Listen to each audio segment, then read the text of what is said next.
After Tyreek Hill's season-ending injury, the pressure on Malik Washington to step up for the Miami Dolphins just cranked up.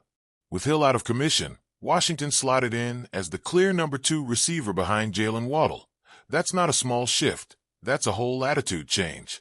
He entered Week 9 sitting behind only Waddle and Hill in receiving yards for Miami, which already flags some expectation.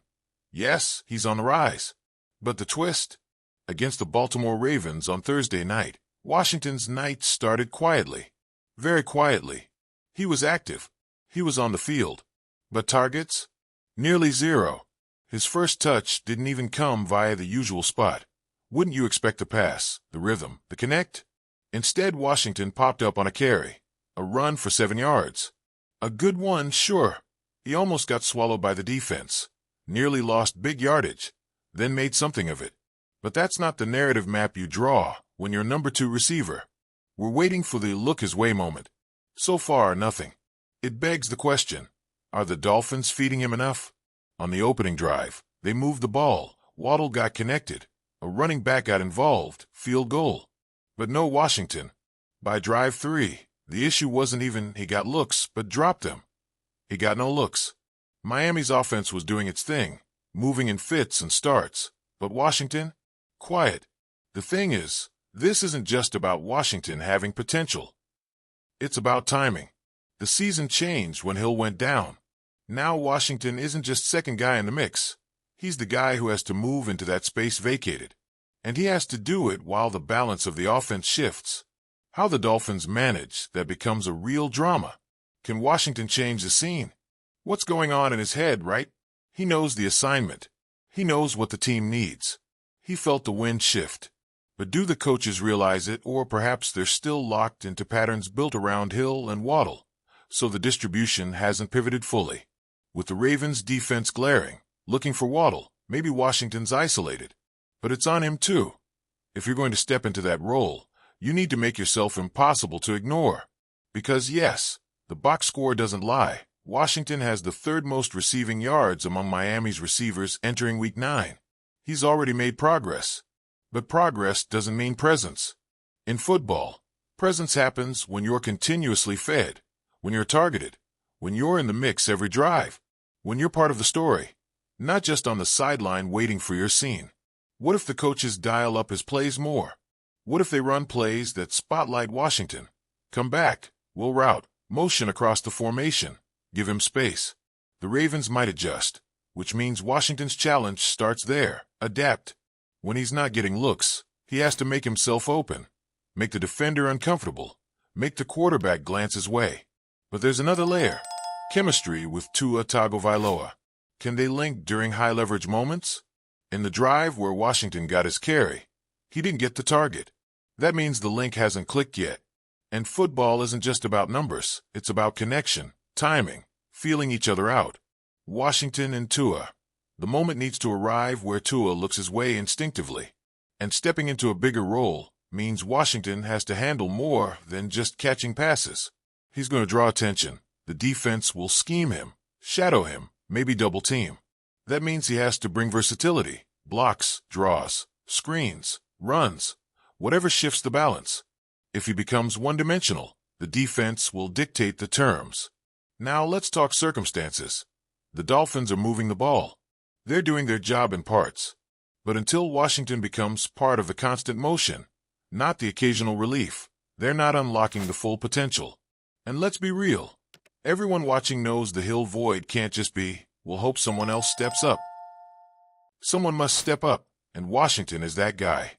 But will it happen this week? We'll see. The question lingers. Will the Texans deliver the ball to him, or will he wait for the spotlight again? Because if the Dolphins don't adjust the game plan, Washington might continue to fade out of the moment, quietly existing rather than loudly contributing. It's also worth asking, how does the offense reset mentally? Hill was electric, unpredictable. Waddle is fast, dynamic. Washington must bring something, whether he's faster than you think, smarter than you give credit for, or sneaky in the hole. But surface level won't cut it. He needs depth, cunning, instinct. The moment is now. Imagine a drive where Washington is targeted early, perhaps an intermediate route, then exploited on a wheel. He catches it, cutbacks through defenders, head for the end zone, or at least a chunk of yards. The crowd feels it. The team feels it. The narrative shifts. Hey, he's part of us now.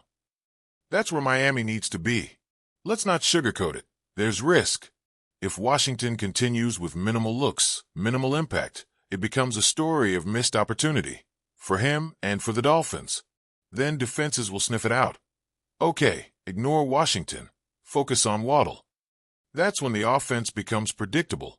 And predictability in the NFL is an invitation for disaster. So here's the real talk. Malik Washington has to demand his role. Not by words, but by actions. By being in positions where he's hard to ignore. By the quarterback believing he's open before the ball is thrown. By the coaches trusting him. By the offense flowing around him. All of that has to converge. And the interesting subplot, what if Washington outpaces expectation? What if he becomes that variable that makes the Dolphins more dynamic, more dangerous? The ripple effect would be huge.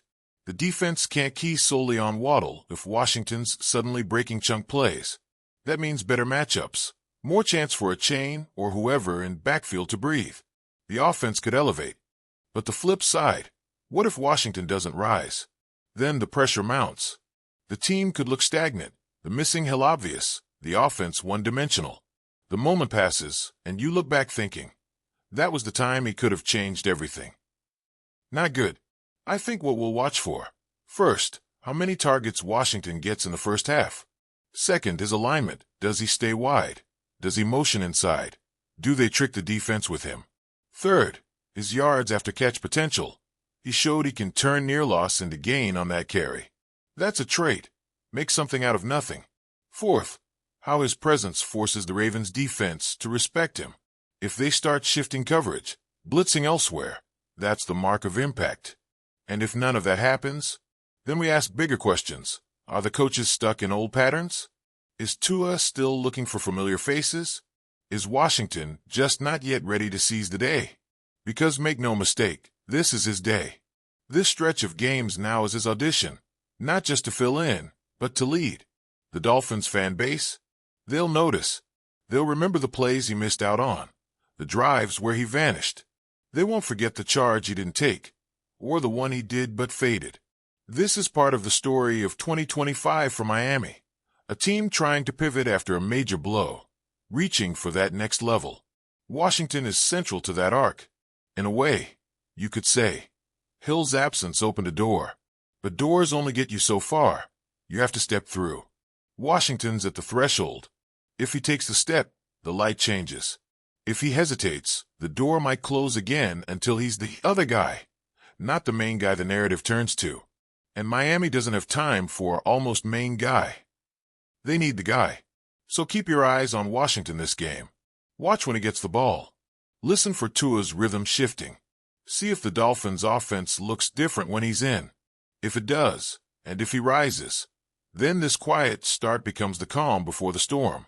If it doesn't, then we're going to question what kind of storm Miami thought they could weather without their thunderbolt receiver.